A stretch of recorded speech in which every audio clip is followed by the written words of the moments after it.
नाज़रीन आदाब, मैं हूं अब्बास फ़ज़ल और आप देख रहे हैं एमएमसी न्यूज़ इंडिया। नाज़रीन, इस वक्त हमारे साथ ख़ास बातचीत करने के लिए मौजूद हैं इनकलाब के chief of national bureau doctor Mumtaz Alam Rizvi साहब।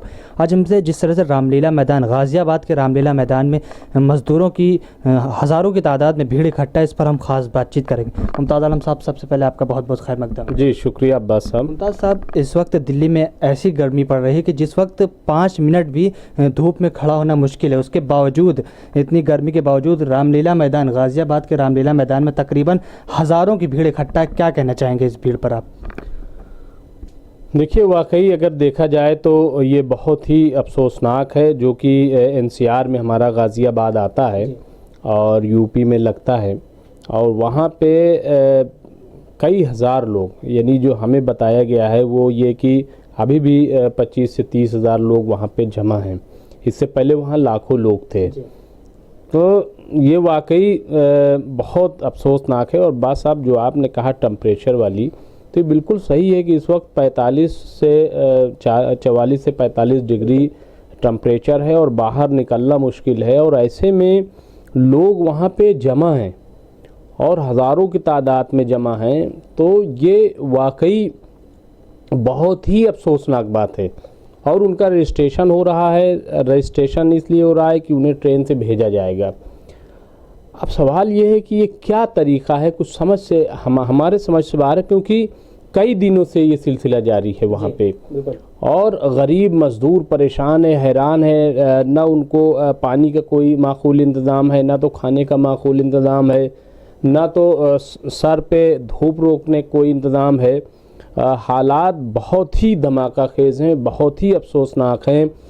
हमारे एक दोस्त वहाँ रहते हैं, पंडित विभूति नारायण, वो बता रहे थे, विभूति पांडे, कि मतलब देखा नहीं जा रहा है जिस तरीके से लोग धूप में बैठे हैं। और आप खुद तसव्वुर करें तो ये क्या हुकूमत का मैकेनिज़्म है, हम नहीं समझ पा रहे हैं। यूपी गवर्नमेंट क्या कर रही है और मरकज़ी सरकार क्या कर रही है, कौन सा बजट, कौन सा पैकेज और क्या है, मैं समझ नहीं पा रहा हूँ कि पीएम केयर फंड कहाँ जाएगा ये सब। अगर 25 से 30 हज़ार लोग धूप में बैठे हुए हैं और कई कई दिनों से बैठे हुए हैं, तो उनका ख्याल क्यों नहीं रखा जा रहा है, ये अपने आप में बड़ा सवाल है। देखिए अब्बास साहब, यूपी में जो लोग पैदल जा रहे थे, कई जगह लाठी चार्ज भी हुआ है, रामलीला मैदान भी लाठी चार्ज हुआ है, और ये अपने आप में एक बड़ा सवाल है। फिर वहाँ जिस तरीके की गैदरिंग है रजिस्ट्रेशन को लेकर के, आप एक तरफ तो सोशल डिस्टेंसिंग की बात कर रहे हैं, समाजी फासले की बात कर रहे हैं, आप ट्रेन पर भी समाजी फासला बनाते हैं और वहाँ एक क्रॉस की लगा देते हैं कि एक सीट छोड़ करके। हालांकि हमने ये भी तस्वीर देखी है कि आपने जिस पे क्रॉस लगाया उस पर तो आदमी 2 लोग नहीं बैठे हैं, मतलब उस पर कोई नहीं बैठा, लेकिन जो जिस पे क्रॉस नहीं उस पर 2 लोग बैठे हैं, 3 लोग एक सीट पे बैठे हैं। मतलब कोई मतलब मैकेनिज़्म नज़र नहीं आ रहा है। तो ये बहुत ही अफसोसनाक है।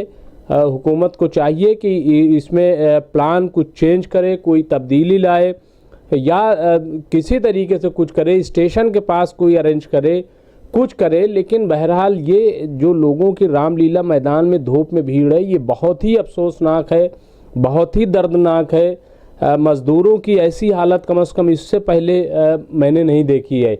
जो रोड पे चल रहे हैं उनकी तो हालत थी ही, अब मैदान में भी उनकी हालत देखी नहीं जा रही है।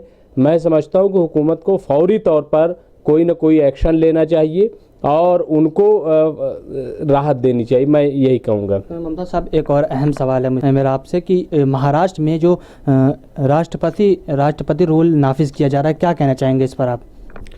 नहीं, नाफिज नहीं किया जा रहा है, सदर रूल का मुतालबा किया जा रहा है। ये कहा जा रहा है कि सदर रूल नाफिज किया जाए, क्योंकि वहाँ पे कोरोना 50,000 से ज़्यादा मरीज़ हो गए और मिलिट्री के हवाले किया जाए। देखिए, ये सिर्फ सियासत है। सिर्फ महाराष्ट्र में तो नहीं बढ़ रहे हैं, गुजरात में भी बढ़ रहे हैं, तो गुजरात का आप क्या कहेंगे? फिर तमिलनाडु में भी बढ़ रहे हैं, दिल्ली में भी बढ़ रहे हैं। महाराष्ट्र में ज़्यादा इसलिए बढ़ रहे हैं क्योंकि महाराष्ट्र में ज़्यादा बाहर के लोग होते हैं और वहाँ कंजेस्टेड एरियाज़ हैं। फिर तीसरी चीज़ ये कि क्या हुकूमत वहाँ काम नहीं कर रही है? क्यों आप सदर रूल नाफिज करना चाहते हैं? आप बग़ैर सदर रूल के एक डेमोक्रेटिक जो गवर्नमेंट है, जो जमहूरी तरीके से वहाँ पे हुकूमत है, उसका आप सपोर्ट करें। क्या जब सदर रूल नाफिज हो जाएगा तभी आप हुकूमत की मदद करेंगे?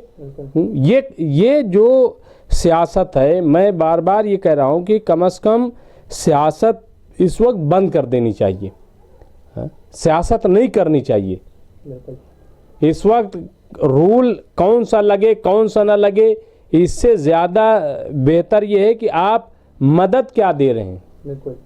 आप ज़्यादा से ज़्यादा महाराष्ट्र हुकूमत की मदद केंद्र सरकार क्यों नहीं कर रही? मरकज़ी हुकूमत ज़्यादा से ज़्यादा मदद करे।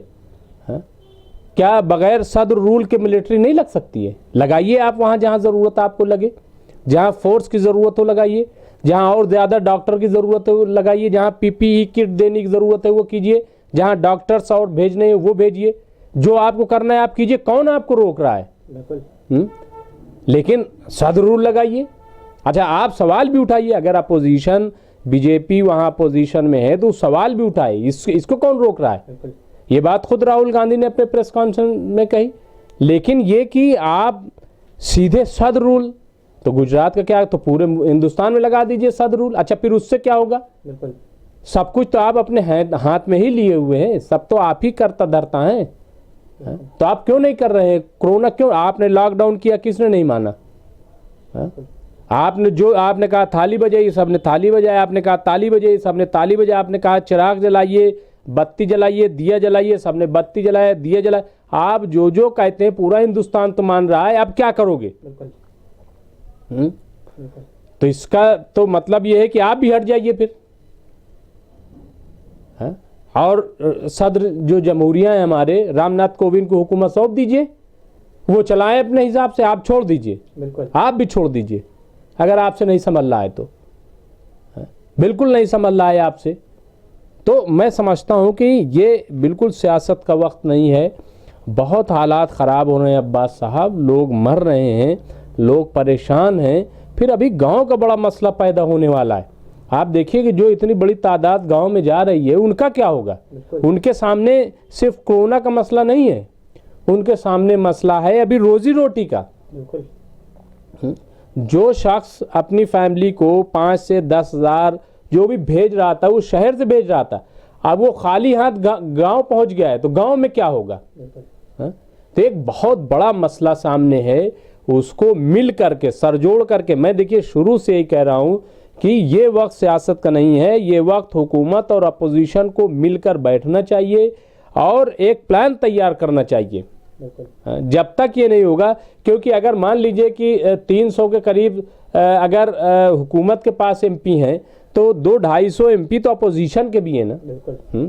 फिर अगर मान लीजिए 4 ही स्टेट में अपोजिशन के लोग हैं, तो 4 स्टेट, चाहे वो छत्तीसगढ़ हो, पंजाब हो, राजस्थान हो, महाराष्ट्र हो, जो भी इस किस्म के स्टेट हैं अपोजिशन से ही, तो वहाँ भी तो हिंदुस्तान के ही लोग रहते हैं। यानी कि मिल करके ही काम करना पड़ेगा आपको। तो मैं फिर एक बार यही कहूँगा अब्बास साहब, चाहे वो रामलीला का मैदान हो, चाहे वो महाराष्ट्र हो, और चाहे वो सड़क हो, जहाँ भी है लोग परेशान हैं इस वक्त, जनता परेशान है, और हुकूमत को और अपोजिशन को सब मिल करके इस पे काम करना चाहिए, मशवरा मानना चाहिए। वरना मुल्क को कोई भी तबाही से नहीं बचा सकता। हम बहुत बड़ी तबाही की तरफ जा रहे हैं और वो सारी चीज़ें हमें दिखाई दे रही हैं, नज़र आ रही हैं। इसलिए खुदा के लिए इस वक्त सियासत बंद कर दी जाए और सही से, ईमानदारी से, आवाम के लिए तो कम से कम इस बार तो कुछ कर दीजिए। मत इंतज़ार कीजिए 5 साल का, मत इंतज़ार कीजिए कि 2022 में यूपी में इलेक्शन होगा तब क्या होगा। नहीं, इस वक्त आप सिर्फ ये कीजिए कि आवाम की, जनता की जान कैसे बचे, उसके लिए सब मिलकर काम करें। जब जनता रहेगी तभी इलेक्शन होगा, तभी चुनाव होगा। जब मुल्क अच्छा रहेगा तभी कोई अच्छी पॉलिसी बन पाएगी, वरना हम सब तबाही की तरफ चले जाएंगे और कोई रास्ता हमें मिलेगा नहीं। जी मुमताज़ साहब, बहुत बहुत शुक्रिया। जी शुक्रिया। नाज़रीन, जैसा कि आप देख रहे थे, इस वक्त हमारे साथ ख़ास बातचीत करने के लिए मौजूद थे इनकलाब के chief of national bureau doctor Mumtaz Alam Rizvi साहब। आज हमसे जिस तरह से गाज़ियाबाद में हज़ारों मज़दूरों की भीड़ इकट्ठा है, उस पर हम खास बातचीत कर रहे थे। नाज़रीन, हफ़िज़ आज़म को बड़ी खबरों के साथ देखते रहिए MMC न्यूज़ इंडिया, नई दिल्ली। शुक्रिया, खुदा हाफिज़।